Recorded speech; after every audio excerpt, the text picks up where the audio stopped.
So what I want to talk to you about is the coming technological singularity. I want to talk to you about transhumanism. I want to talk to you about the coming human enhancement revolution.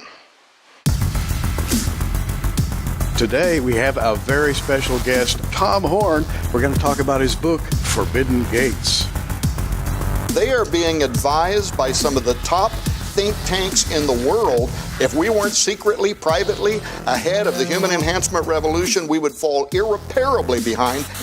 Well, what about the ethics of this? Will these people be considered humans? Will they be considered equal to us? What I want to know is why you'd let a wacko like Tom Horn come on your program to discuss transhumanism anyway. This guy's point of view is so obviously skewed by his Bible-thumping background. How could anybody take this guy seriously? Tom Horn is back in the news again at Wired magazine, addressing the coming human enhancement revolution. DARPA is the Defense Advanced Research Projects Agency. It's one of the large departments of the U.S. They have set aside millions of dollars for rewriting the DNA of our soldiers. I've often told people that Tom Horn is one of the more interesting theological interpreters of transhumanism in the country. Very smart guy, although I'm pretty sure he's crazy. What is transhumanism? It is the idea that we are going to use technology now to create a new version of ourselves. What the transhumanists have in mind is something very fundamental, the basic revision of human beings. We might be creating humans that would be barely recognizable as the humans we see on the street today, and they'd be thought of as superior. The technological singularity not only means a time when computers outsmart human cognition, it's a time when humans have an opportunity to employ the various technologies that will build these smart machines and add them to our own bodies. It is extremely dangerous for someone to interconnect his nervous system with a machine that is relatively boundless in its limits. There are technologies that are being employed now that most people think are 100 years away. They're not. They exist now. It is a loss of ethics in the current sense. It is looking at human beings as fodder. We don't treat human beings as experiments. You have the right to enhance your body, live longer, adjust your physical makeup and your performance, and those who do not want to enhance ought never to be coerced to enhance. What will we become? In a few generations, where will mankind be? Will we really be human anymore?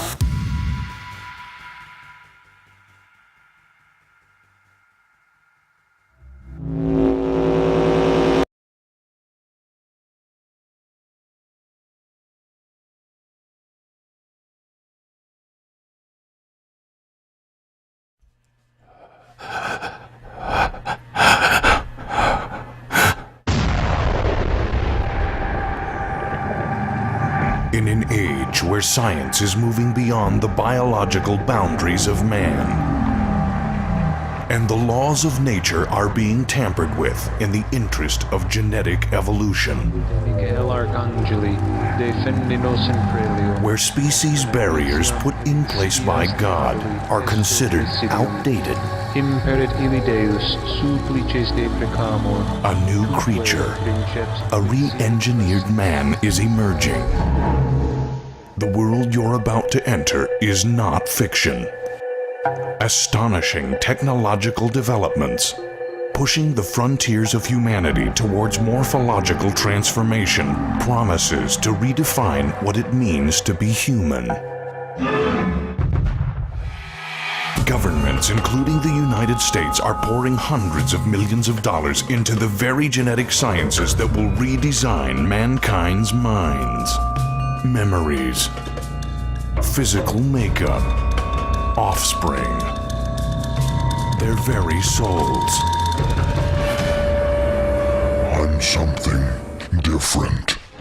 Sancte Michael Arcangeli, defendi nos in prelio. etiam et insidias diaboli esto presidium. Imperit illi Deus supplices deprecamur, quae princeps militiae celestis, Satanam aliosque spiritus malignos. Now, from the best-selling authors of Apollyon Rising 2012, comes a new, shocking, non-fiction book the U.S. government does not want you to read. With nearly 35 years of experience inside the largest evangelical institution in the world, including executive-level positions with responsibilities such as exorcism, Thomas and Nita Horn's newest book, Forbidden Gates: How Genetics, Robotics, Artificial Intelligence, Synthetic Biology, Nanotechnology, and Human Enhancement herald the dawn of techno-dimensional spiritual warfare, will, for the first time, unveil the astonishing secrets quietly unfolding in laboratories around the world, where biology is being changed, where creatures made of human DNA, beast DNA, and synthetic molecules are coming to life. How real is the danger? The highest think tank at the U.S. Pentagon, the Jasons, are afraid of them and see their creation as the next arms race. The Defense Advanced Research Projects Agency DARPA's 2011 budget includes millions of dollars for the development of them. Applications under study to make this nightmare reality are being funded by thousands of government and private research laboratories around the world, and in so doing, potentially bridge a gap between humans and unseen intelligence. A forbidden gate to an ancient malevolent force known in the Bible as demons. Coming this November exclusively at www.survivormall.com.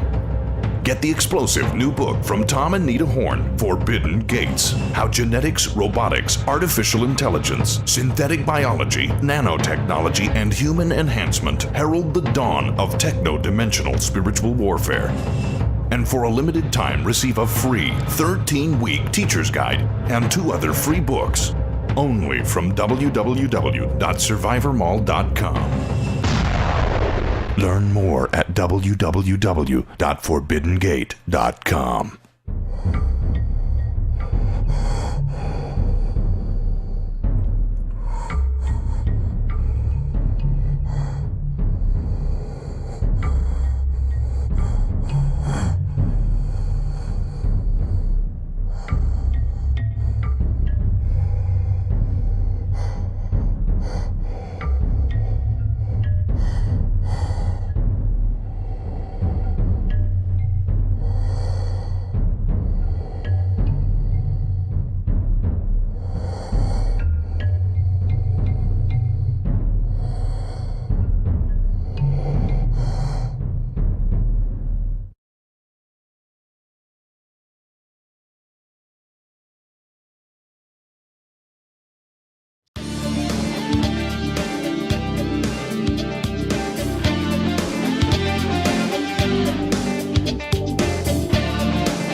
I want to bring up the author of Apollyon Rising 2012, the forthcoming book, Forbidden Gates, president of Raiders News Network, and many other projects in the works, Tom Horn.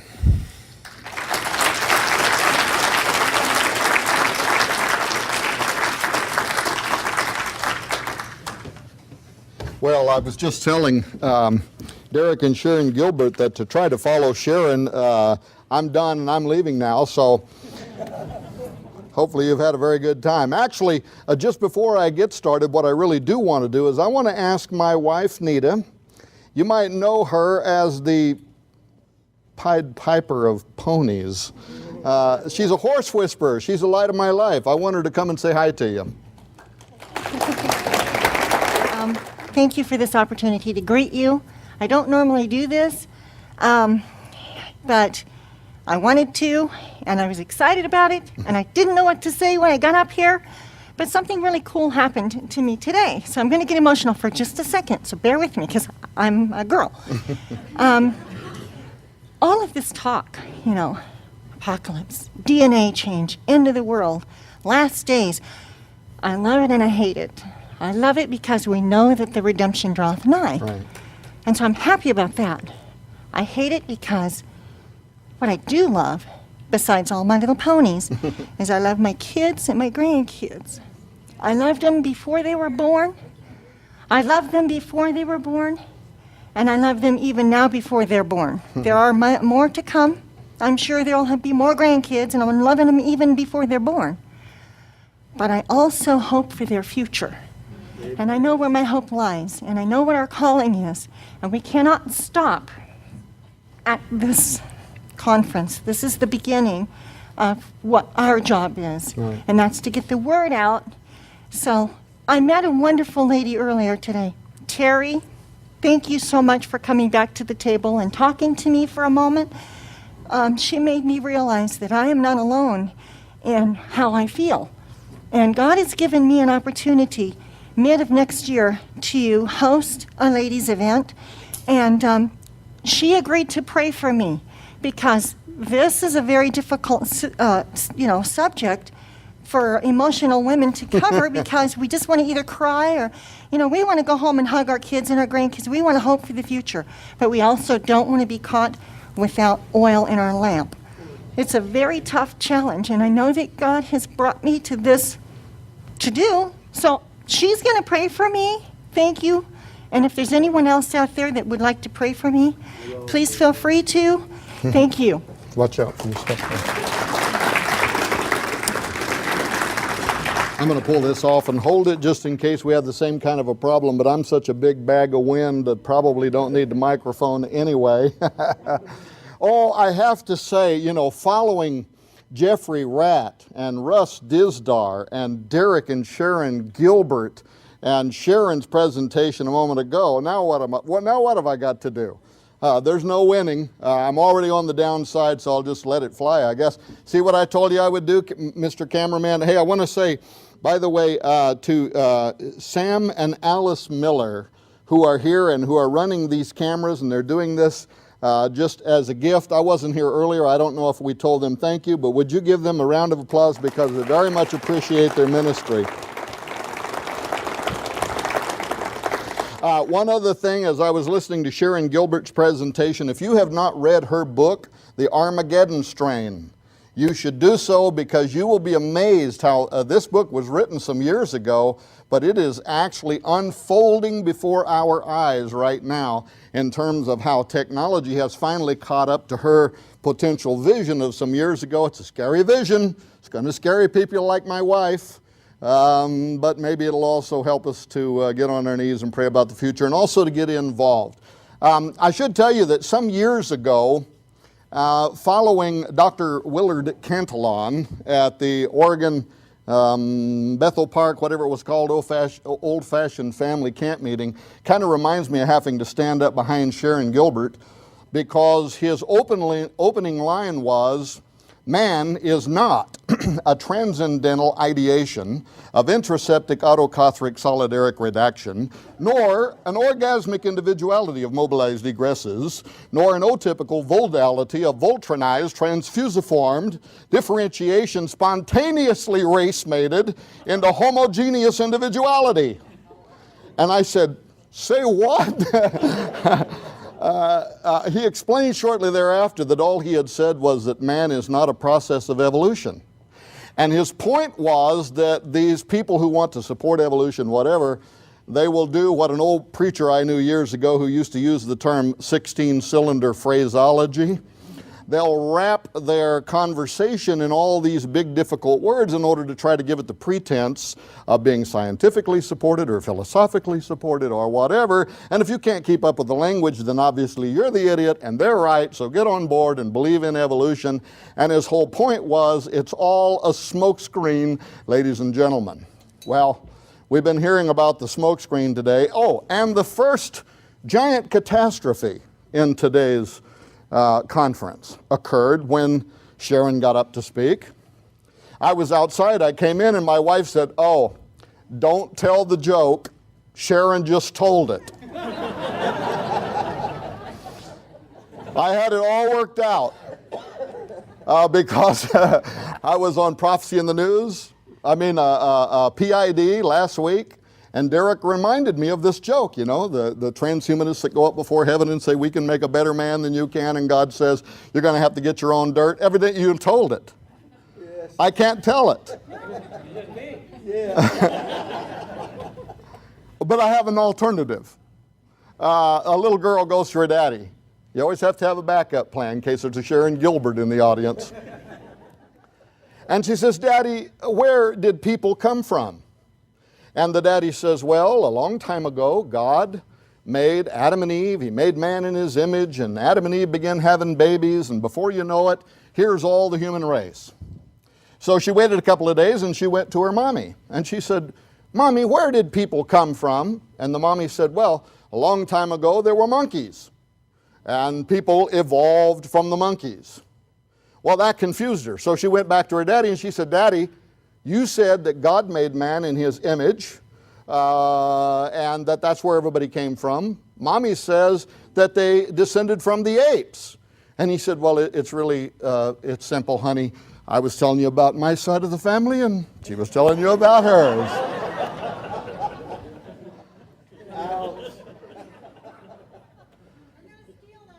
Oh, after today, I don't care. But you almost ruined everything for me, so boy. But now, the funny thing about that is, that's not really quite so funny, is that seriously, folks, transhumanism intends to blend monkeys, apes, synthetic life forms with humanity before the end of this century. And that is a fact. That's not just a fringe fact. That's a National Science Foundation report fact. That's a DARPA fact. That's a U.S. intelligence fact. That's a Jason's, the highest think tank at the U.S. Pentagon fact. And many of them are pointing towards the year 2012, but maybe we'll get to that in just a moment.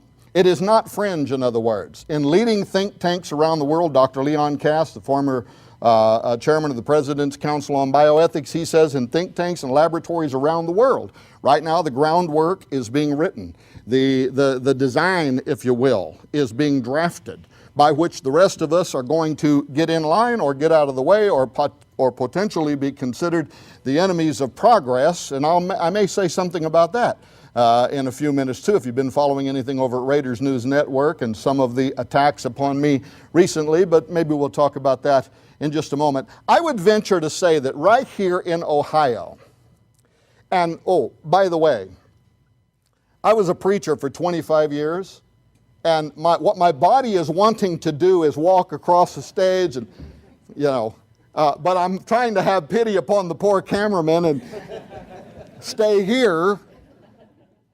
He's telling me he don't care, but he does not know the speed he would need on that camera to keep up with me.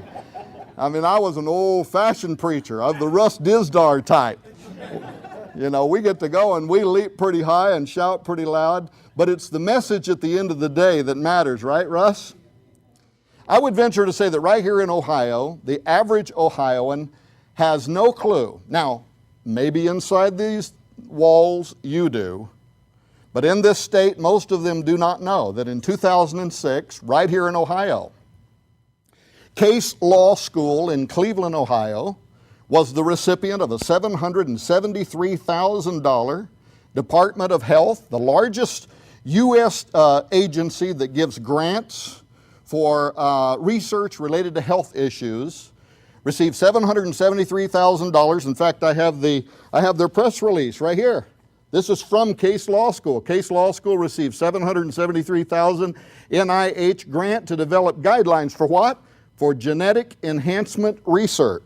You can go to our website and download that press release. The whole purpose behind the $773,000 grant was for a 24-month period of time for Professor Maxwell Mellman, who is the professor of bioethics at Case Law School, to lead a team of scientists, researchers, and also persons who have an interest in government policy over a 24-month period of time to do one thing only: to establish the guidelines that will be used in setting public policy, that is, in other words, law, by which all of us will live, that will regulate the next step in human evolution, human enhancement. That happened right here, 2006. Well, in 2009, just last year, the 24-month research period was over.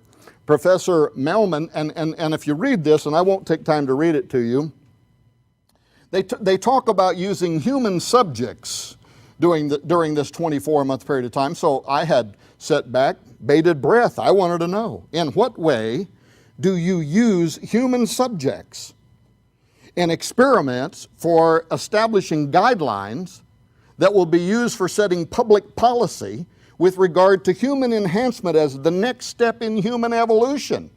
I wanted to know. I'm a taxpayer. This was a taxpayer-funded study. You paid for it. I wanted to know, how were humans used? Well, there was no disclosure yet on how they were used, but here's what I noticed: that immediately when it was finished being funded, Professor Melman began traveling the United States, going to different universities in the United States, giving these two university lectures. Number one, directed evolution. Sharon, directed evolution, public policy and enhancement. And the second lecture, transhumanism and the future of democracy. And if you think I'm kidding you, you can go to Arizona State University, you can go to Google, you can type in Professor Melman's name and type in these titles, and you can actually go and download the audios where at different universities he's giving these lectures. I went and listened to them myself. I was amazed in one of them where he talks about how, yes, human enhancement may in fact lead to an extinction level event. Yes, it may lead to the eradication of all life on earth. But we're going to do it anyway. And that was really his position. Besides those who are in Ohio, I would venture to say that very few Americans are aware that just this last year, in 2009 in California, there was a House Foreign Affairs Committee hearing. It was chaired by Democrat Brad Sherman. Brad Sherman was picked, by the way, to chair this series of hearings because of his expertise in the spread of weapons of mass destruction among terrorists. Well, what was Brad Sherman, this expert, in weapons of mass destruction among terrorists? What meeting was he chairing? What was these House Foreign Affairs Committee hearings all about? Mark Stenzel, who is a writer for the Congressional Quarterly, attended the HFA hearings. He came back. You can Google his article. He wrote an article for CQ, for Congressional Quarterly, called Genes Without Borders, in which he described attending a series of government hearings in which he said, hey, Rob Skiba is a filmmaker. He's working on a series right now. He's got the pilot, I think, is being made. He's made the trailer to sell it to whoever the buyers are in Hollywood or television or elsewhere. The film is called Seed.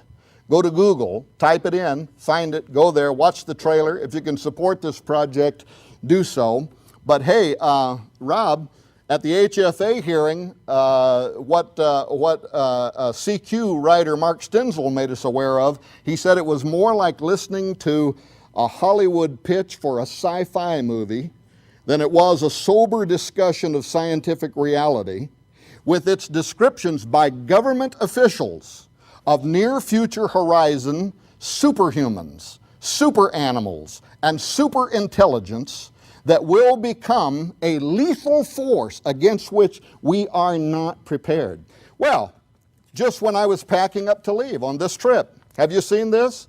The Global Governance 2025 at a Critical Juncture. Have you seen this report? Go to our website, Forbidden Gate, singular, not plural. I know, the book's Forbidden Gates, plural. The website's only Forbidden Gate. Sorry. Went to get the domain and somebody else already owned it. checked to make sure first it wasn't a porn site, and it wasn't, so we went ahead with ForbiddenGate.com. Wouldn't want any confusion there about how exciting our next book is.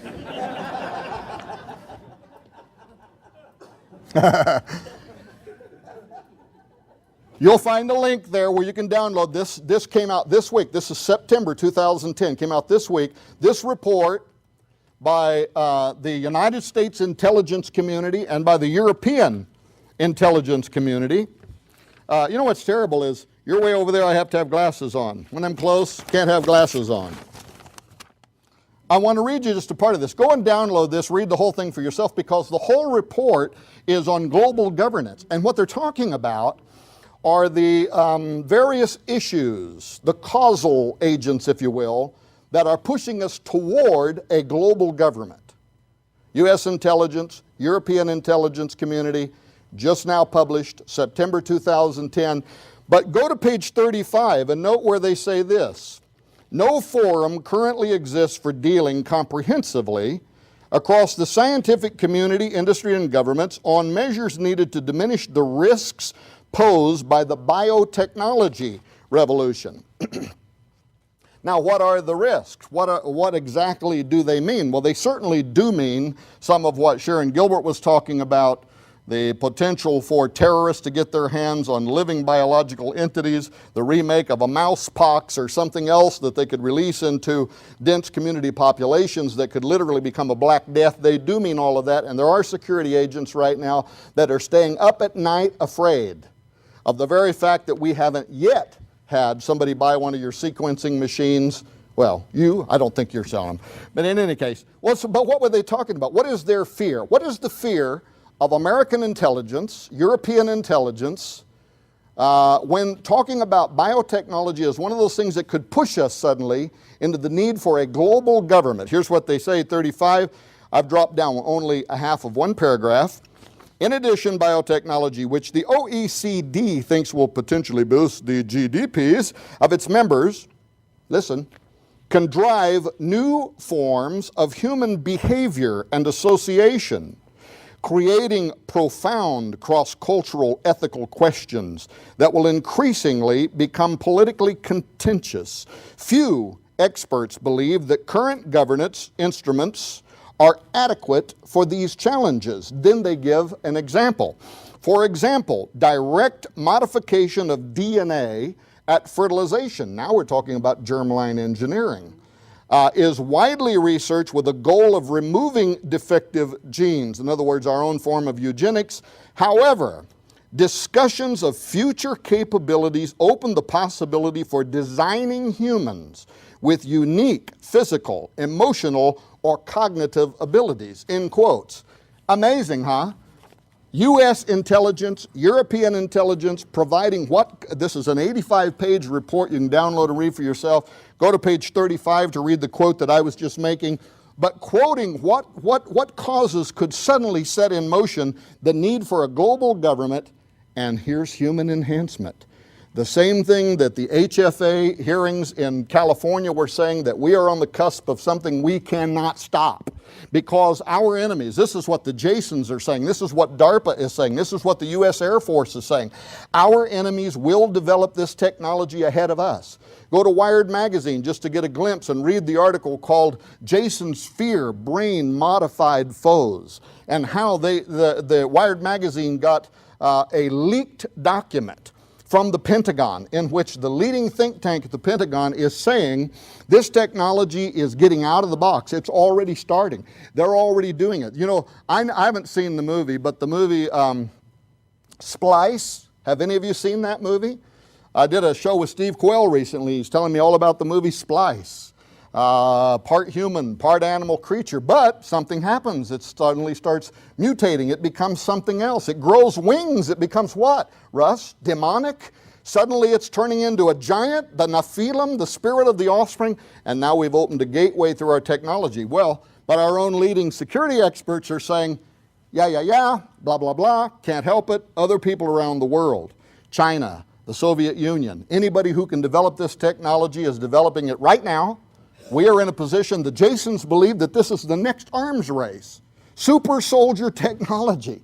and many other ramifications of weaponized biology is the next curve, if you will, taking us where we're going to go. Well, to put it on a very practical platform, am I talking too fast? Am I talking too loud? Am I talking too stupid? Okay. Because all of the above, when you're an old preacher, can happen at any moment. And you have to get somehow back, if you can. You get on a pig trail and it's, where am I? Oh, Lord help me. Birkbeck Law School. And I haven't looked in my notes in so long that I don't think I know where I'm at anymore, so hopefully that's okay too. Birkbeck Law School is one of the leading crime scene investigation schools in the world, out of the UK. They put out a press release 24 months ago in which they said on this very practical premise that in the not too distant future they're going to have to develop new classes. Guess what for? Analyzing crime scenes that are the result of human non-humans, that are the result of enhanced humans, because nothing we know about forensics or profiling. You know how they go into a crime scene, they do all the, everything it is they do. I don't even watch CSI, the television movie, so I really can't explain it. Shouldn't try. But they go in and they do all that they do, and they come out of it. Okay, we're looking for a male, and he's 25 to 35 years of age. He's probably of an affluent community, whatever. So they have rules that have been developed over 200 years or more in which they've learned to analyze a crime scene. And now what Birkbeck Law School is saying, throw it all out the door. Because if we are dealing with a crime scene that is, let's say, something that was perpetrated by a serial rapist who is part wolf, we're dealing with a werewolf. That sounds insane. That's what they were saying. We wouldn't have a clue. We would not know. This thing might have a bloodlust for human blood, like an animal might, in ways that we simply cannot possibly comprehend. Is that sci-fi? No, it's exactly where we're going. Let me move quickly so I don't get too far behind. If you've been paying any attention to Raiders News Network, the National Science Foundation report, did any of you see any of this posted at Raiders News Network where it said, Tom Horn is an extremist pig who would make the Unabomber proud? Did you see that? Well, a few of you did. Well, for those of you that didn't, which is apparently the majority, here's what happened. I put out a press release, and it was simply called Open Letter to Christian Leaders on Biotechnology and the Future of Man. Because I have to tell you, here's what my passion is. What is driving me on this? I want the Christian community to get involved in this discussion on transhumanism in particular, but even in just simply the genetic sciences before it is too late. People just like you, people just like those you have heard speak here today, I want those numbers to swell. Why? Because we're going to lose this battle, and very fast. Because the rules, the guidelines are being determined right now by pro-transhumanist think tanks. And that's from within the government, from within the military, from within academia. They are setting the rules right now by which all of us, your children and your grandchildren, are going to live. And every one of them, to no exception, see the transhumanist idea. Oh, what is transhumanism? Did I forget to say? Transhumanism, you could go all the way back to Gilgamesh, those who want to become gods. You could go to the Enlightenment era. But when I speak of transhumanism, I'm simply talking about a modern cultural movement today that is made up of people all across the world who believe that we now have it within our power to use technology to advance human evolution, rewrite our genetics, cybernetically enhance ourselves, make a better version of human 2.0 than what God made. The technology is here, so they believe we no longer need to wait on the daunting task of natural evolution. Who needs 1,000,000 years of evolution when we can get it all in one day? Woohoo! That's what they're saying. Of course, I'm like Ian Fleming, or Ian Malcolm, I guess his name was, in Jurassic Park, being chased down the road by a giant Tyrannosaurus man-eating Rex saying, "Who thought this was a good idea?" You know. Well, anyway, so I put out an open letter, and it went across the newswire. Got picked up by Wired magazine. A lot of others picked it up. Well, pretty soon, like the next day, the #1 transhumanist blog, Accelerating Futures, which is operated by a man by the name of Michael Anisimov. Michael is a co-coordinator for the Singularity Summit. Have you heard of that? And very connected, if you will, at the hip with Ray Kurzweil, Aubrey de Grey, all the leading transhumanists. So he's part of them, but this is his blog. So he puts up a piece of that article, went out and did a little homework and found some YouTubes of me recently down in Portland with Alex Ansari doing his show Outside the Box on transhumanism, put that on the top of his website. Went and found the Forbidden Gates. Have you seen the book trailer? Yeah, some guy's injecting nanobots in him and becoming demonic, and well, they really didn't like that. Put that on the top of the website too, just for good order. Well, pretty soon, all over Accelerating Futures, the most vitriolic, terrible, hate-filled things were being said about me by people who don't know me from Adam. They don't know where I come from. They don't know what motivates me. They don't know my logic. They don't know my temperament or spirit or anything else. But they're over there saying they hope I get cancer and die. Why? What was my crimes against humanity? I had asked Christians to read the NSF report and other reports and become aware of what is happening, what your taxpayers are paying for, or your dollars are paying for. Become aware of it, get involved in the debate. Well, they hated that.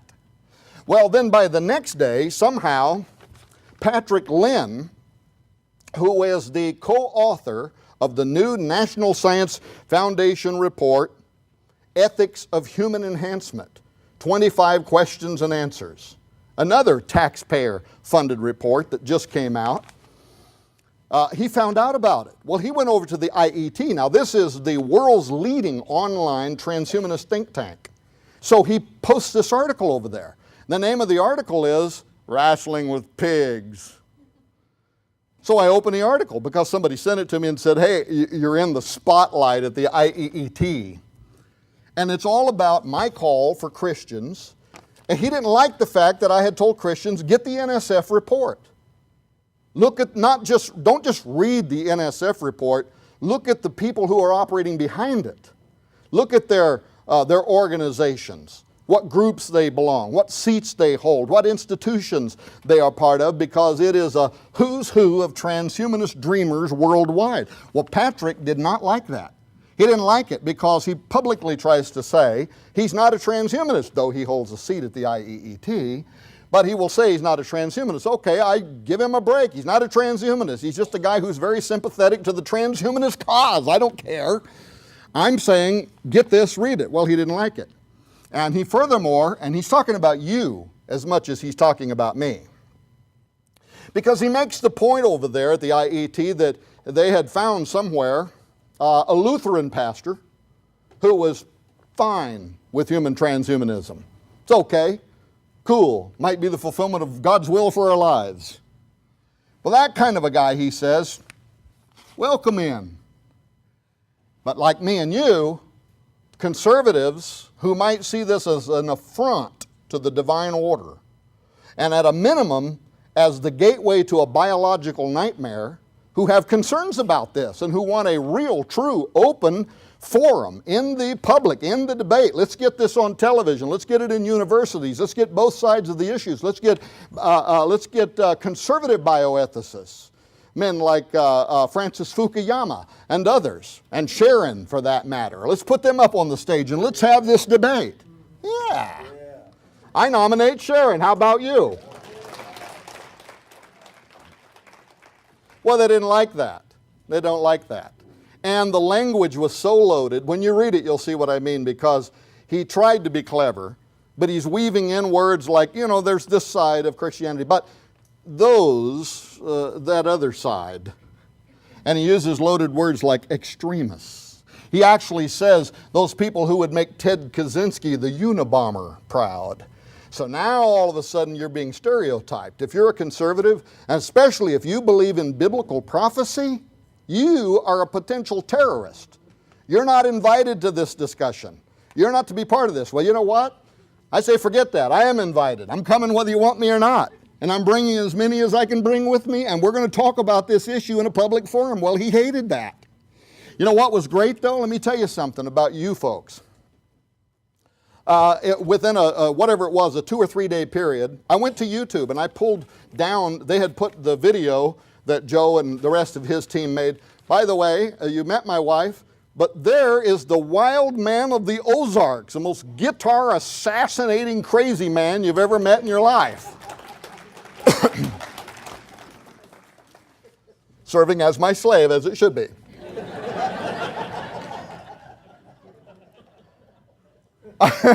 Well, I thought I had already introduced you to my wife. By the way, at my house, when you open up the dictionary and you read better half, there's a picture of her in there. Of course, she's the one that pasted it in there, but it's in there. Where was I at? Oh, we're talking about, so let me get back on this. How much time do I have? Yeah, you say that now. So anyway, Patrick Lynn, co-author of the National Science Foundation report, tries to take me to task. Well, guess what happened? They posted our YouTube video over there that Joe made. I went over there after 3 days. I went to YouTube and dropped the window down and looked down to see where the traffic was coming from. They had 200 plays from their website. News with Views had 800 plays from their website. Raiders News Network had 10,000 plays from its website. And they had to shut down the comment section at the IET. If you think I'm kidding, you go there and pull down to the bottom and look at it, and they said we had to shut down this section, just too many comments. And plus, we didn't like some of those comments that were talking about how we're all going to burn in hell. There probably was one that said that, and 50 others that were making good rational sense about, look, even Ian Malcolm from Jurassic Park, he's not a Christian. He's a scientist that subscribes to the chaos theory. He's saying God didn't allow for it, but neither did natural evolution. And what we are doing now has no precedent. And we are tinkering with biological forces that have the potential to annihilate mankind in a single hour. So doesn't somebody somewhere think that bioconservatives ought to be involved in this discussion? Well, absolutely yes. Well, anyway, took issue, said that it wasn't fair. He's not a transhumanist. Well, there goes the glasses. So let me read you what he says. This is his words. Co-author, National Science Foundation, and you can tell me if you think I'll get him. I got one guy over there he should have ran right over here and got him.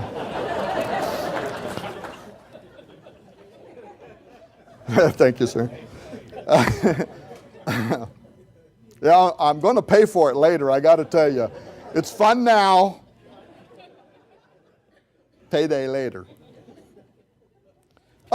Here's what he says. This is the start of the brand new National Science Foundation Ethics of Human Enhancement, 25 questions and answers. And they tell you that they've written this because the discussion has to start now to set the guidelines by which we are going to set national policy, law. How will the Constitution, how will the Bill of Laws be extended to a man who's part human, who's part monkey? How much has to be human for the Bill of Rights to extend to him? At what point does he no longer become a human? The Jews are weighing in on this just to show how insane the ethics behind where we're going now is. And they're saying, well, if he's part cow, how much could be cow before we could offer him as a sacrifice? But the point that they're making is there is no way, once you cross this boundary, there is no going back. But we're crossing the boundary anyway. Well, here's what Mr. Patrick Lynn says. This is your taxpayer-funded reports. You might want to know what you paid for. Quote, "It is not just the world around us that we desire to change. Since the beginning of history, we also have wanted to become more than human, to become homo superior.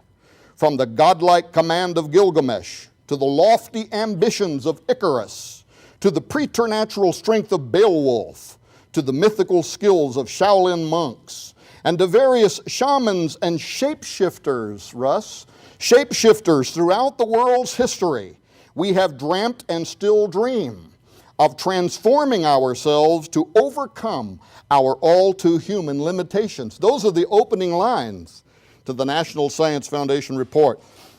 He says this: with ongoing work to unravel the mysteries of our minds and bodies, coupled with the art and science of emerging technologies, we are near the start of the human enhancement revolution. Well, ladies and gentlemen, he's telling the truth. As a matter of fact, as I was doing research on this for the last 15 years, but very intently over the last 4 or 5 years, and then specifically over the last couple of years, leading towards the writing of Apollyon Rising 2012, but more specifically this new book, Forbidden Gates, I found that almost to a man, almost to a letter, every one of these reports are pointing to the year 2012, which was very astonishing to me, that these military, even, what's his name?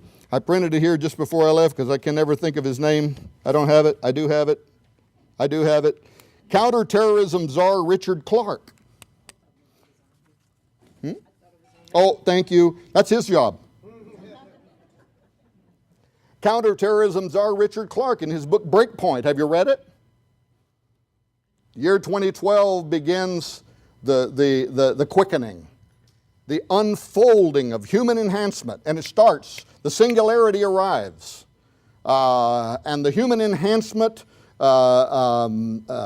revolution begins in earnest, and most of the world is very, very excited about it. We all get to be more powerful. We're going to live longer. We're going to do all these things. We can see into other dimensions.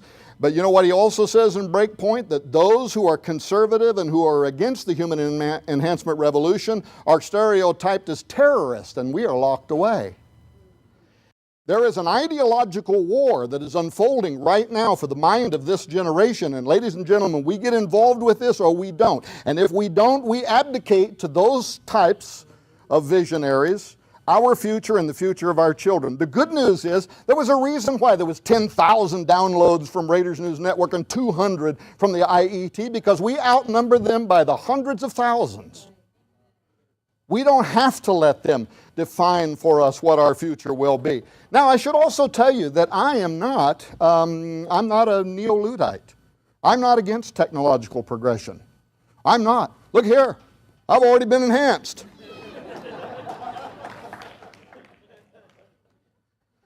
But to the extent that we start talking about redefining what it means to be a human, blending our genetics with animals and plant life and other types of things, somewhere you have to draw a line. Or at least in my mind you do. And I believe that there is wisdom that God has that we don't have. Why did God order each kind to reproduce after its own kind? What does He know that we don't know? Well, a great deal, I'm sure of that. Huh? Yeah. You're like that guy, you know, the remake of The Fly. And he's building a transporter, and he gets in it, and he's going to move from here to there. And during a transportation process, he accidentally has his DNA integrated with a normal housefly. Well, he comes out on the other side, and a few days later, man, he starts becoming the transhumanist dream come true. Sexual proclivities of an African lion can outrun everybody, stronger, faster. But then something else starts happening. And that's that unknown. The unknown, where you start mutating into a horrific monster and you have to be destroyed. Those are very, very real possibilities. Have you seen the movie I Am Legend?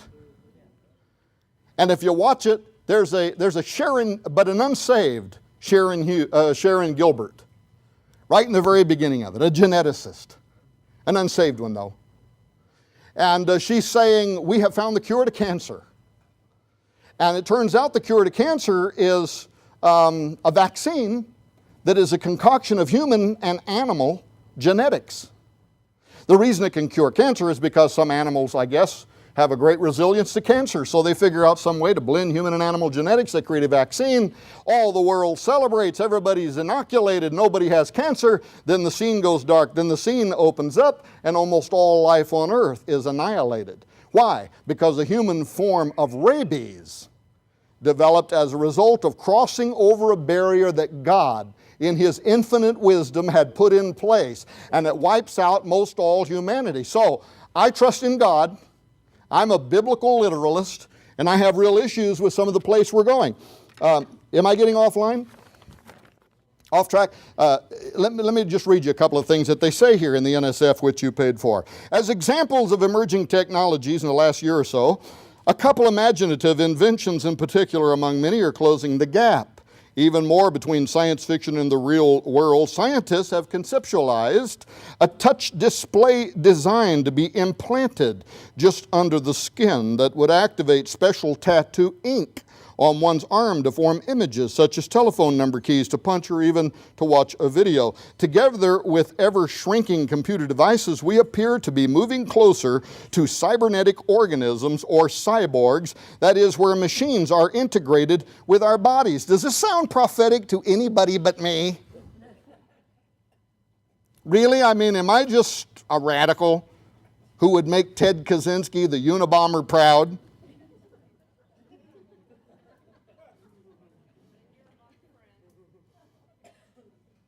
Yeah, let's go terrorize the transhumanists. You can read this for yourself. Here's another quick clip. Now, are these people channeling the Nomo? We can also envision the possibility that prosthetic flippers designed today for dolphins, along with artificial gills, might be requested by humans who want to transform into an aquatic animal. Your tax dollars at work. All right, so finally, here's what he says. Finally, this is the pay dirt. Finally, we will mention here the related persistent concern that we are playing God with world-changing technologies, which is presumably bad, he says sarcastically.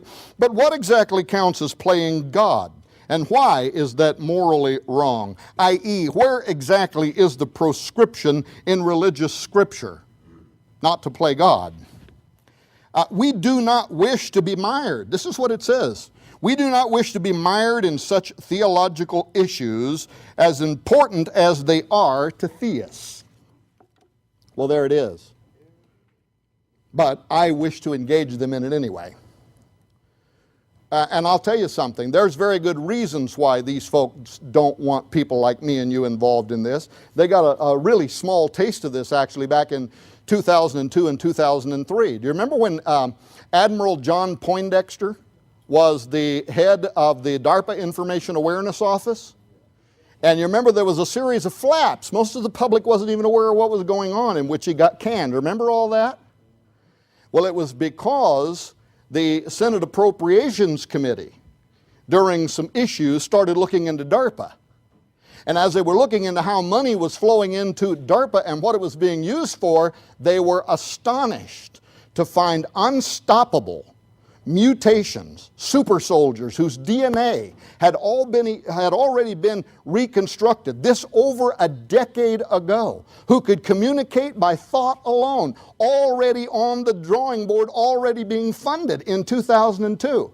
Now, Professor Joel Guru, who was an investigative reporter for the Washington Post at that time, and by the way, who wrote the book Radical Evolution. You should get it. It's not written from a Christian or transhumanist point of view. It's simply research into what was going on. It was written in 2005, but it is one of the best books out there to lead you to the multiple think tanks, reports, government reports, what's going on in different appropriation committees.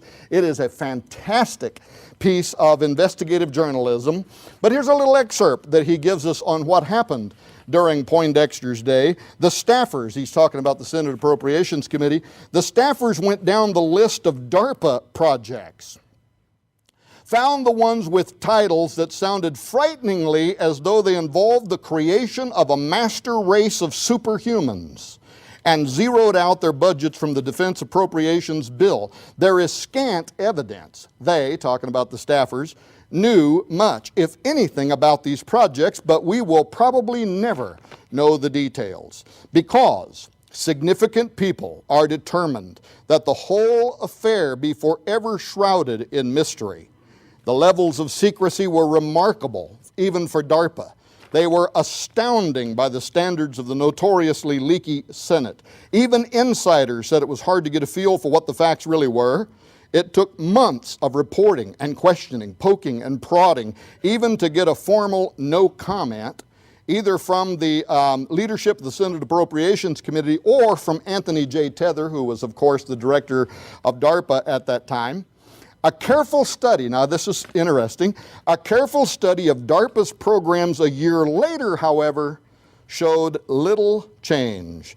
Considerable, creative, budgetary maneuvering had ensued. The P's of quite a few programs now reside under new, much better camouflaged shells. One manager told me it didn't stop anything. We'll just be smarter about how we position things. Meanwhile, he said, new human enhancement programs are in the pipeline as bold or bolder than the ones that preceded them. Well, I can tell you, after 2 years of research, that's an understatement. In fact, as one of the speakers pointed out earlier, when you look at what you can find, especially as it regards the military and other members of the government who work to appropriate funding towards especially top secret issues, what they call SAPOC. These are SAPs. These are waived programs that do not have to go before congressional scrutiny.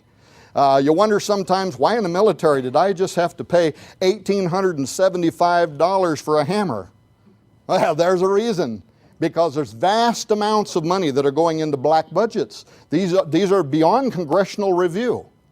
And so when you see in the public, if you can go to Wired magazine like I did recently, another leaked document, DARPA themselves may have leaked it as a part of the whole propaganda system, where they were introducing, these cutesy little names, the Batman and Robin Project. Don't you love those acronyms?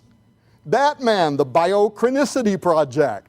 Robin, the Robustness Project. Woo, just makes me want to support it. I get tingly all over. But we copied the pages out of DARPA's project and put it inside Forbidden Gates, and you'll find out what they're really talking about is taking control of nature, taking control of creating whole cloth biological entities that can be used in terms of warfare. Not just biological weapons like a plague or whatever. For instance, it's in this year's budget, by the way.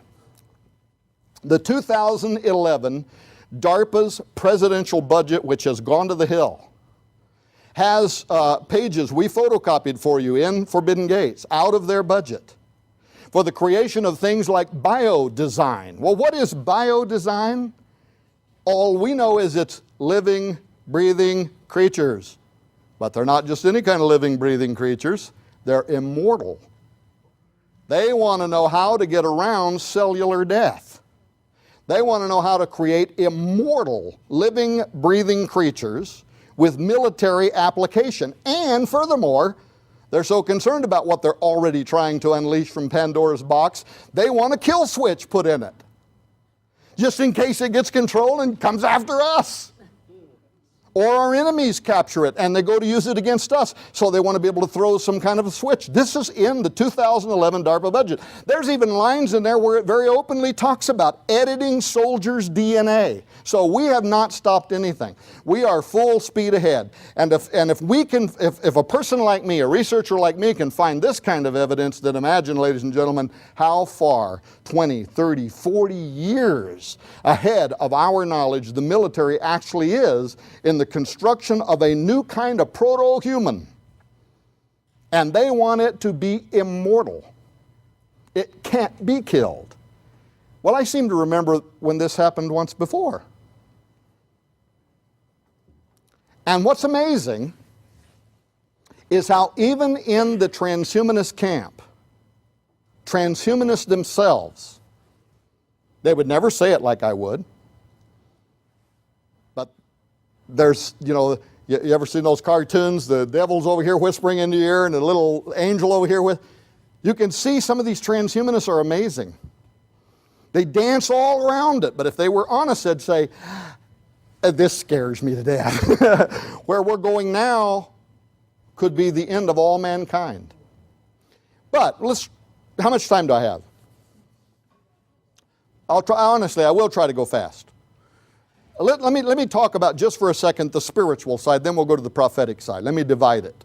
Because within transhumanism, there are also those who believe that this is not just biological matter we're tinkering with here. They honestly believe that as we transform Homo sapiens, we also are opening a gate to something they're unsure of, Russ. But they want to go there anyway. They want to make contact. What's driving them? What's motivating them? To wrestle with their fears. To say, this terrifies me, but I must. I have to do it. I'll tell you what, I challenge you, go to Nick Bostrom, one of the leading transhumanist experts in the world. He is one of the grandfathers of transhumanism. Go to nickbostrom.com. He earned his prestigious seat at Oxford University, writing his thesis on transhumanist values. And go there, and one of the nice things about Professor Bostrom is he's been willing to put what he writes out there for anybody to read, where most of them, they'll run away from what they write, hide from it, try to keep it, in secret and in private corridors. At least he's putting it out there. And pull down his transhumanist values and open the page. And go down through there and read his descriptions of why, first of all, why we are going towards human enhancement, whether you like it or not. Secondly, what the benefits of humanity might be. But then find great interest when you get down to where he starts talking about merging ourselves with animals. And he has a large rectangle there. And he uses this same rectangle when he gives lectures at the Transvision conferences, every year, and at different universities. The large rectangle. And in the small corner of this rectangle, he draws a circle. Now, the rectangle represents all possible modes of perception. Pastor Russ often talks about other areas of perception. Mike Bennett at your conference last year talked about using DMT, mind-altering drugs, in order to open modes of perception into supernatural realities like shamans have done for thousands of years to make contact with the spirit world. But now Professor Bostrom thinks transhumanism could provide a more stable pathway, a more permanent pathway. We will merge ourselves with animals. And so he draws a circle in the rectangle, and he says this small circle in this giant rectangle represents the modes of perception that we humans have today. Those that were given to us by the big meanie God who won't let us see into these other areas of perception. So we have taste and seeing and sight and smelling and whatever. But then he draws a larger circle around that circle. It encompasses all that is man, but it extends further into these modes of perception, and this is called the animal kingdom. And he writes about how animals, they can navigate using sonar. They can see into areas of the light spectrum that we cannot see into.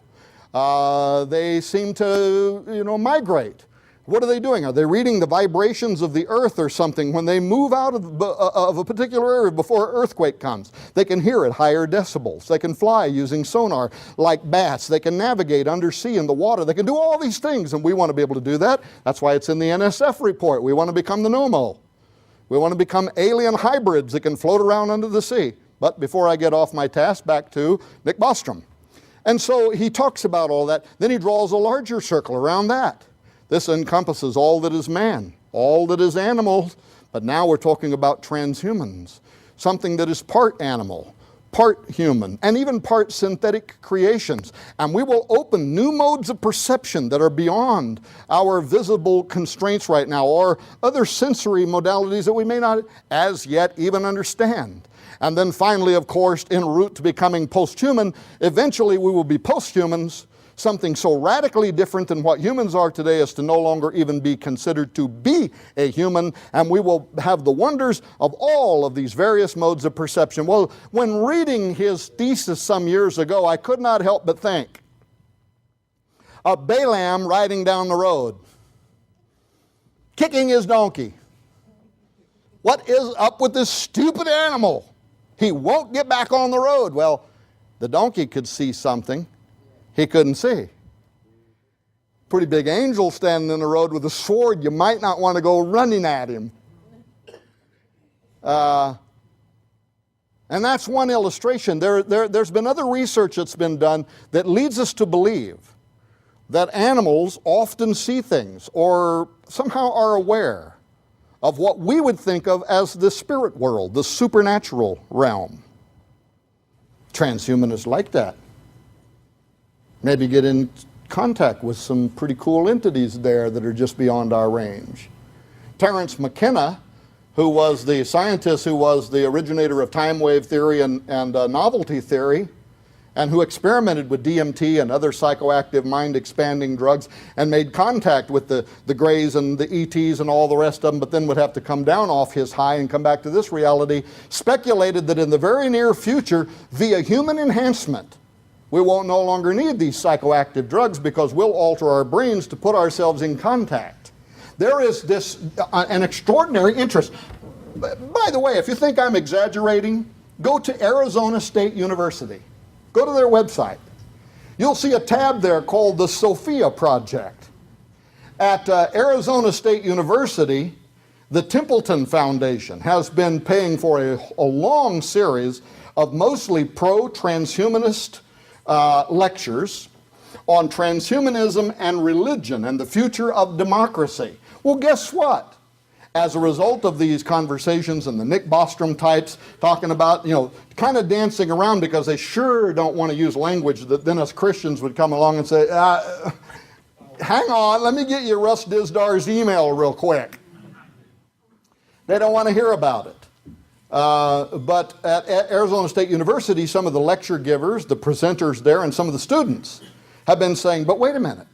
Professor Guru says that we won't just change ourselves biologically, we will literally rewrite our souls. We will change ourselves spiritually.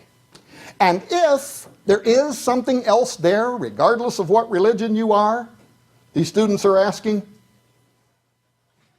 do we really want to just, do we want this forbidden gate? Do we want this opened? And so now, Arizona State University, last year, 2009, launched a brand new project called the Sophia Project. Go there and click on it and amaze yourself. Because what they want to do is they want to confirm and make contact with the other side. This is Arizona State University. And they even list what they want to confirm communication and or make contact with. Aliens, angels, demons, the spirits of dead humans, Gaia, God, a universal mind, whatever it is, whatever's there, we want to figure out a way to get to it. Now, does that sound like a good idea? But there is a spiritual side. I'm going to go very quickly. There's also a prophetic side. And this too is shared by transhumanists. Not just old-time preachers like Tom Horn. And to prepare myself for writing Forbidden Gates, I finally made myself do something that I had not done. I went back and I read, and now I was familiar with Hugo de Garis's theories, and I'd actually done shows and documentary films where I talked about a series, but I never had actually sat down and read the book cover to cover. So in preparation for this, I went and I had my wife, the beautiful one herself back there, the Pied Piper of Ponydom. I had her, through Amazon, order me Hugo de Garis's book, The Artilect Wars, Cosmos versus Terrans. Well, if you want to see a transhumanist who is trying as hard as he can not to be an Old Testament prophet, get that book and read it. Because I'm telling you, he's a singularitarian. By the way, I would not call myself a singularitarian, but I believe in the coming singularity. I believe the Lord should tarry in the not too distant future, very near, probably closer than we can imagine. There's going to come a moment. Technological singularity is going to occur in one day in which an artificial mind is going to come online. We're going to create it. We're working hard to create it right now. We've got laboratories around the world and the brightest minds in the world trying to create a godlike synthetic intelligence. And Hugo de Garis was one of the leading artificial brain designers in the world all of his adult life. But when you read what he talks about, he talks about how he goes to bed at night and he has these euphoric feelings, and he says he uses this kind of language, it is a religious experience. to dream of this massively godlike intelligence that we are just on we're on the cusp right now of creating. And it will be, according to both him, Kurzweil, and all the rest, trillions of times more smarter than our best minds on earth, and faster.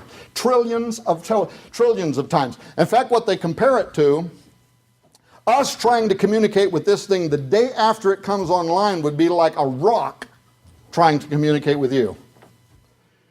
Simply no possible way. And they use the term singularity because if you know anything about physics, when you are approaching the event horizon in physics of a dark hole, a black hole, as you approach the event horizon, you cross through to the singularity, even physics changes. Nothing we understand whatsoever about physical rules apply any longer. Technological singularity will be the same thing. In one day, a mind comes online, and by the next day, we are all standing at a standstill waiting to see what this super intelligence is going to demand of us. Well, what Hugo de Garis would go to bed at night having these euphoric dreams. You like how I jumped right back in that? He'd go to bed at night having these euphoric dreams about this God he's going to create, but then what he says is 2, 3 o'clock in the morning. He is jerked from sleep by a horrific nightmare in which he sees a sea of blood and chaos and all of humanity annihilated as a result of the creation of these artificial intelligences. And so he goes back and forth. He becomes schizophrenic. I'm a cosmos. I'm a Terran. I'm a cosmos. I'm a Terran. I want to be a cosmos. I think I'm a Terran. Finally, it comes down, I'm a cosmos, which is a transhuman, which believes that ultimately in the end, we will have the power to do it. We have to do it. We will do it. And the potential benefits outweigh the risks. And by the way, to give you a fast clue on his terminology, Artellect is a word of his making. It means artificial intellect, instead of just simply saying an artificial brain like Kurzweil would say. Cosmos are those of the cosmos. These are the ones who are going to want to build the artificial intelligence. Terrans, terra, of the earth, terra firma, that's people like us who say, wait a minute, really, is this a good idea? And what Hugo de Garis says is that the conflict that will arise overnight, there will be a civil war will ultimately rapidly spread into the Third World War, and before the end of the 21st century there will be billions of dead humanity. In fact, according to Hugo de Garis, all life on earth will be annihilated as a result of what he yet says something is pushing him, something's behind him, something's pressing him, Russ, something's forcing him, something's whispering in his ear, something's got him by the neck saying, you have to create this, you have to open this gateway, you have to open this doorway, we have to come through. And I think he's a prophet. And I agree with Hugo de Garis. I believe that we are moving toward a period of time, and if you read here, I dare you, read the Artellect War without thinking about Armageddon.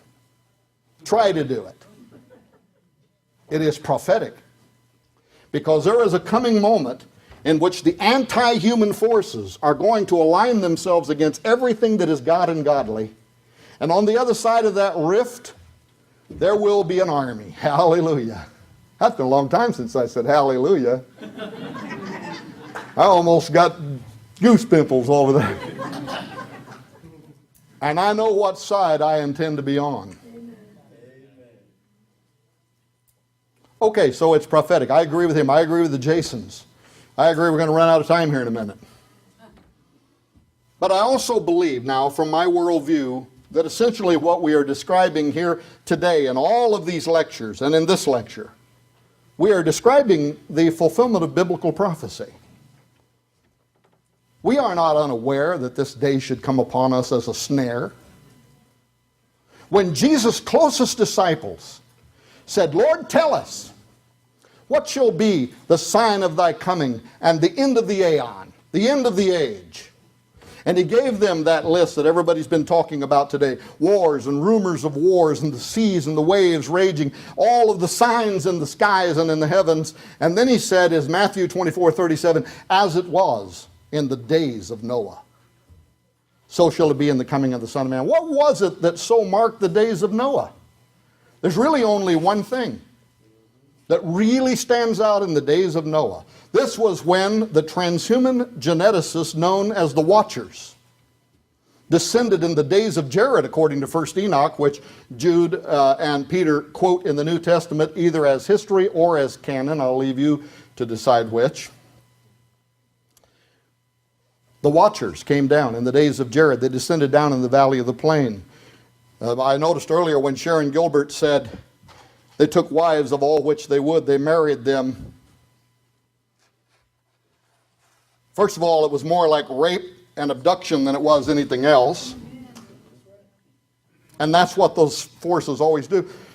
But then if you do what I've done, by the time I wrote Apollyon Rising 2012, I had almost 7,000 pages of research. I went back and found every ancient document I could put my hands on that told this story, and it is global, it's worldwide, it's within every culture. And the story was consistent. Not only did they use the DNA of humans, but they sinned against the animals. And even the Bible says that the flood came as a result of all flesh having been corrupted, both man and beast. And you have to keep in mind that it can't then mean corruption in the sense of immorality, because we do not assign immorality to animals. If you're in Africa and you run out into a field and get eaten by a lion, sorry, Charlie, the lion didn't do it because it was immoral. It didn't even do it because it was malevolent. It did it because it's a predator, and in this fallen state, that's what lions do. So don't run out into an open field.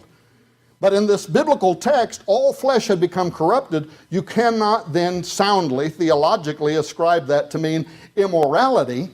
It was something else. It was corruption. It was DNA degradation. And as a result of what occurred, God sends this flood. Now, I also have a theory, by the way, about why they had to blend animals and humans, and I don't know if I have enough time to say it. I could say it in my very fast voice. I could make your ears hear me quicker. Probably better not. Okay, we'll leave that for another time. Okay, very quickly. I was kind of pulling just to see if you were still with me.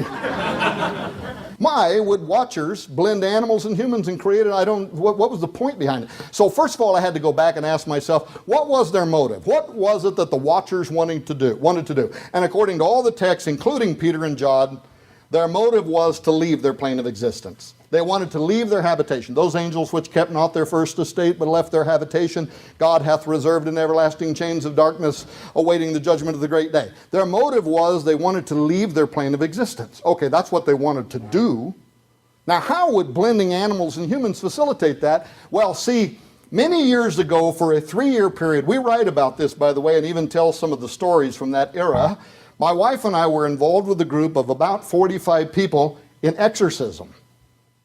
And I learned back in those days that you could cast the alien spirits out of an individual, but one thing you could never do was cast that person's innate spirit out of them. You are you till the day you die. What man knoweth the things of a man save the spirit of man that is within him? That spirit is put in you at the moment of conception, and it's in you till the day you die. Now, you could become demon-possessed, or, better, you could have the Spirit of God.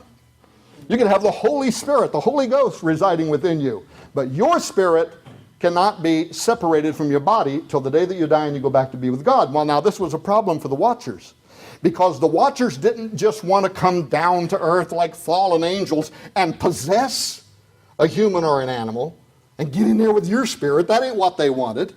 They wanted incarnation. And the problem was God had spoke everything into creation. Everything, every animal, every being, every humans, it all went back to God who alone, bara, could speak, and by the authority of the power of his voice, call forth out of nothingness, raw atomic nuclear power, and he could bring it forth and bring it together, put it together in different atomic constructs and molecular form, so that he made the dog, and he put the nature of a dog in it, and he made a human, and he breathes into the human. God alone had the power to do that. None of the angel class could do that.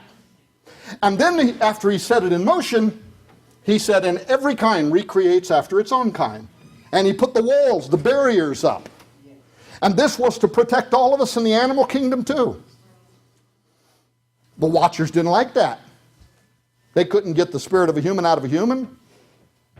What were they going to do? Well, one thing they could do, they couldn't speak into existence like God could, but they could sure do what our genetic scientists are doing today. They could corrupt genetics. They could take the genotypes of animals and the genetics of humans. They could blend them, and they could create something that fell outside of the divine order. Now, the particular nature of an animal wouldn't enter into it before it wasn't a particular animal. The spirit of a human wouldn't enter into it at the point of its creation, for it wasn't a human. It was simply a raw, a biological construct into which they could extend themselves. And I came to believe that that is the testimony of what they did, and that is why instantaneously they were irredeemable, and they came under the judgment of God.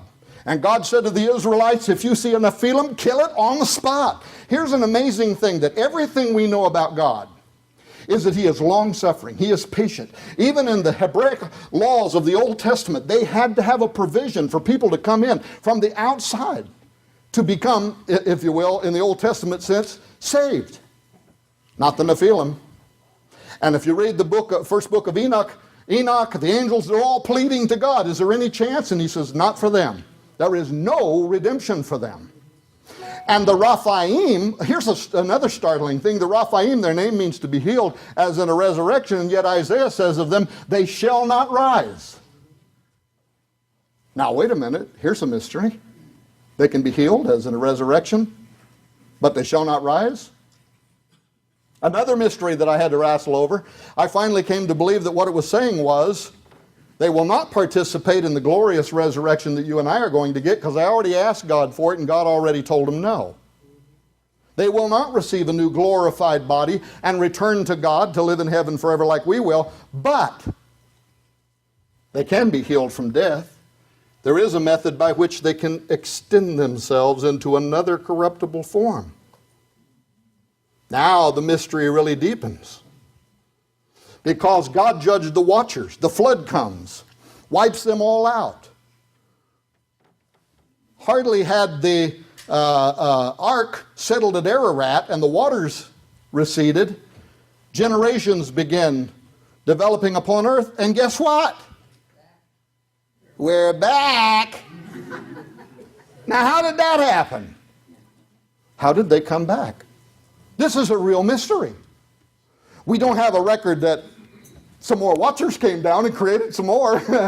I think the watchers probably said, that was a really bad idea. We're staying here. That didn't happen. How does that happen? Now, how does that happen? Is it a David Icke bloodline? Icky, if you don't know the alternate term. He don't like being called icky. The bloodline of the Antichrist, where at some point somehow reptilian DNA is somehow reintroduced to the tribe of Dan, out of which the Antichrist will come. Sharon, is it this, what do we call it, junk DNA? What is this junk DNA? It's coded to do something, evidently. We don't know what it's coded for. Are those idling trucks that you referred to? I wish I could say that language like you do. I've read it, I've tried to memorize it so I can get up and sound like I know something. Are they getting ready to dump their payload? They begin in both of the last two books. You don't know this, by the way, but we took the information you wrote for Apollyon Rising 2012, that segment, and put it in Forbidden Gates too, because it applied.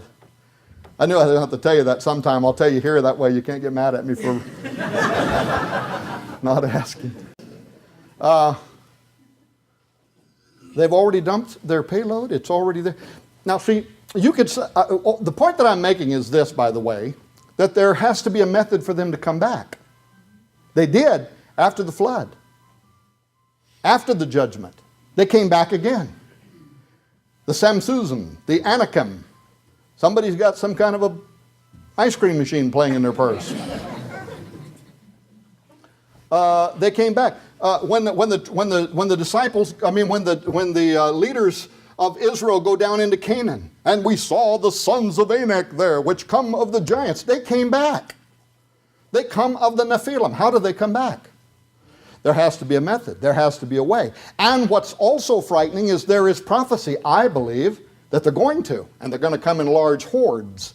Isaiah 13, if you read it in the Greek Septuagint, says, "Open the gate, ye ruler. I give command, and I bring them. Giants are coming to fulfill my wrath." This is a future prophecy. Giants are coming. The Gibborim, the offspring of the Nephilim, are coming to fulfill my wrath. They have some way of coming back. And I think, by the way, that there is an example of this happening. I believe that there is an example of this in the book of Genesis, chapter 10, verse 8, I believe. It says, "And Cush beget Nimrod, and he began to be a mighty." And the phrase there in the Hebrew, "began to be," is halal, which means sexual or genetic degradation. And by the way, Russ, it also carries with it the sense that there could be like an occult process here happening. Like we're having some form of a ritual that then sets in motion this genetic degradation. A very fascinating study. Well, Nimrod began to be a mighty, which is the Hebrew word Gibborah, of which we make the Gibborim, the offspring of the Nephilim. Now that's an amazing, fascinating Old Testament portion of Scripture.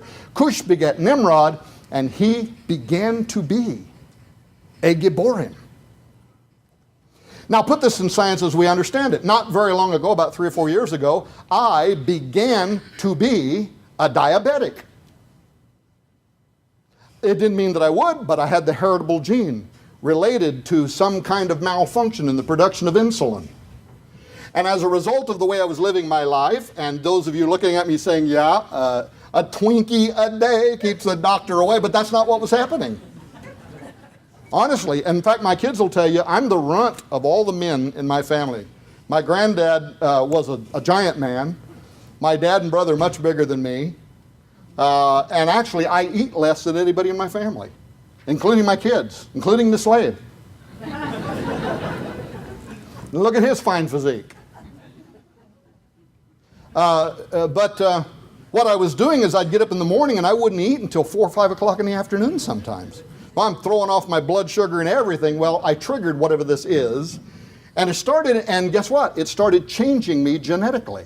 It started altering me. It started changing me into something that I wasn't before. And it's very powerful. The metabolic changes that are occurring within my system now can kill me if I don't take very powerful drugs to try to moderate my blood sugar. But up until that moment, I wasn't a diabetic. And then I began to be. And I often wondered about Nimrod. What was there about Nimrod? Was there something in his blood? Was there a genetic inherent? Was it the idling trucks? Was it junk DNA? Did he come in contact with some kind of occultism, Russ, that then caused his genetics? Whatever happened, he started becoming a fit extension. The interesting thing about Genesis 6:4, the sons of God saw the daughters of men that they were fair, but in the Greek Septuagint, which is the translation of the Hebrew Old Testament, it says they saw the daughters of men that they were fit extensions.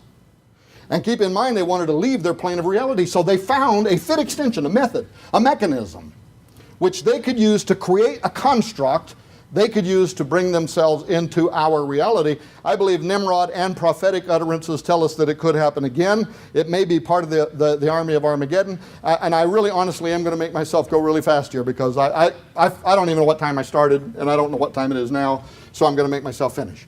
There are some other signs of the days of Noah, and I'll say this in conclusion. And the entire last section of our new book, Forbidden Gates, deals with this. These are the signs we can get excited about.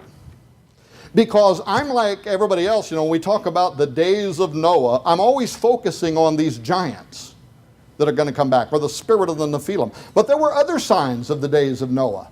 Noah found grace in the eyes of the Lord. And as everything else went down in the seas of destruction, Noah survived. And Peter says that Noah became a preacher of righteousness. I am on a quest to find preachers of righteousness because they possess the power before which the spirit of the Nephilim cannot stand. Can you imagine the days of Noah? The Bible says that not just the fallen angels, but the intents of people's hearts, the thoughts of their mind, was only evil continuously. He was surrounded by nothing but spiritual forces that would have destroyed him. Well, how did he survive? He found grace. Grace doesn't just mean forgiveness and salvation. He was protected. There was a wall of divine armor around him that allowed him in his day, when the thoughts and intents of people's hearts was towards darkness, to be a preacher of righteousness. And he prevailed. Then, after the flood, here they come back again. But guess what? You got a little runt of a ruddy by the name of David, who goes down, and Goliath is paralyzing all of the armies of Israel. And what does he say? Who is this uncircumcised Philistine, that he should challenge the armies of the living God? And he runs at him.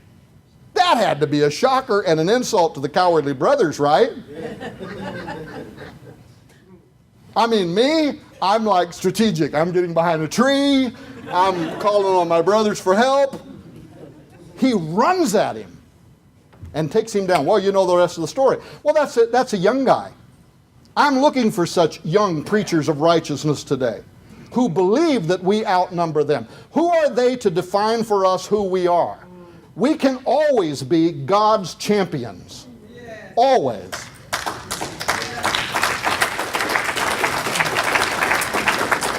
But I notice a little gray hair here, so for you, earlier than that, Israel arrives at Canaan. And boy, I know, Russ, you were a pastor. Are there other pastors or preachers here?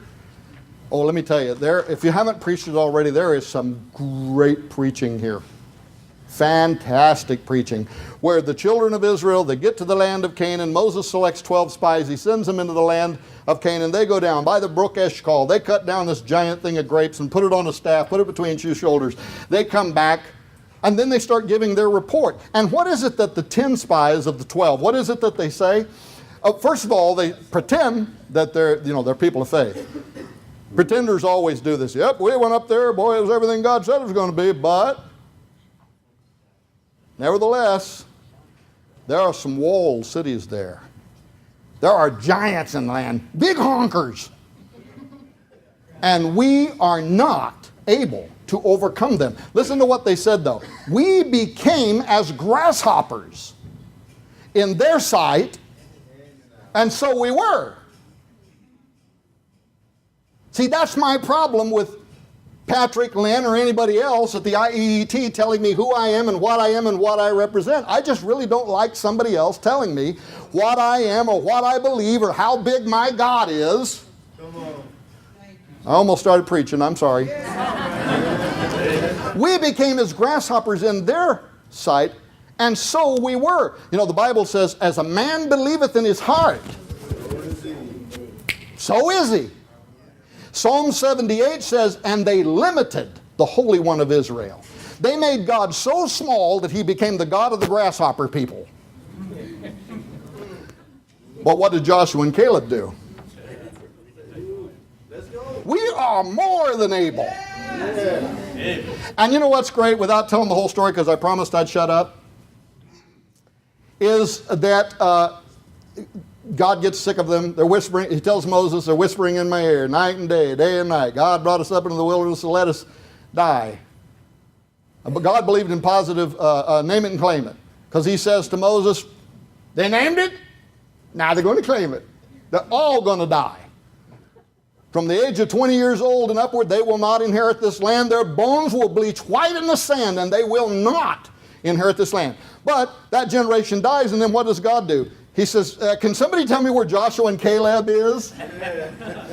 Hey, you still ready to go up? And here is Caleb, and if my memory serves me correctly, he is pushing 90 years of age. I think he's 87 years of age, and he goes up into Canaan, and he drives out the sons of Anak.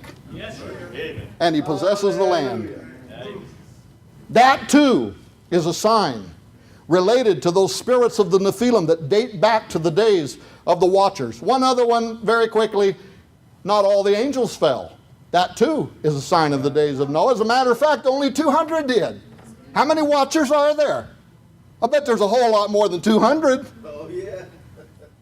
There are more that are for us than those that are against us. Even if you add the book of Revelation, and his tail drew 1/3 of the stars of heaven. There's still, well, first of all, several points. There's at least 2 times as many on our side as those who are against us. Secondly, God can make as many as he wants. If he needs more, he'll just make them.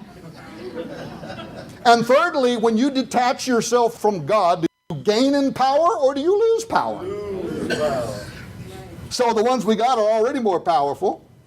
And they'll set 10,000 to flight. Ladies and gentlemen, thank you for letting me come here today and talk to you. Privileged to be with you. God bless you.